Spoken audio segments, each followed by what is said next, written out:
Have you ever stopped to marvel at the sheer beauty of a rainbow arching across the sky after a rain shower?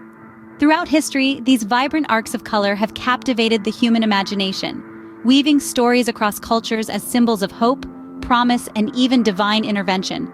These ethereal spectacles are more than just eye candy. They're a testament to the intricate dance of sunlight and water droplets. But did you know there's a fascinating scientific explanation behind this natural wonder? To understand rainbows, we first need to delve into the science of light.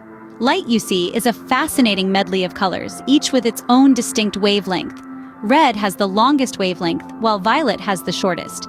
And sunlight? It may seem like it's simply white, but it's actually an intricate blend of these many colors, a veritable symphony of wavelengths dancing together. So what happens when this sunlight encounters a raindrop? The magic starts when a beam of sunlight strikes a raindrop. This light refracts or bends as it plunges into the raindrop, then it bounces, reflecting off the raindrop's inner surface. As the light escapes the raindrop, it refracts again, embarking on a new journey.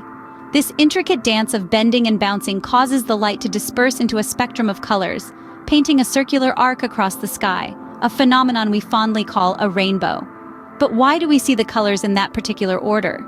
Ever noticed how every rainbow has the same order of colors? The order of colors in a rainbow is a stunning display of the science of light. Each color you see in a rainbow bends or refracts within the raindrop at a distinct angle. Red light, bending the least, graces the outer edge of the rainbow, while violet light, bending the most, hugs the inner edge. So next time you see a rainbow, remember that you're witnessing a beautiful display of the science of light.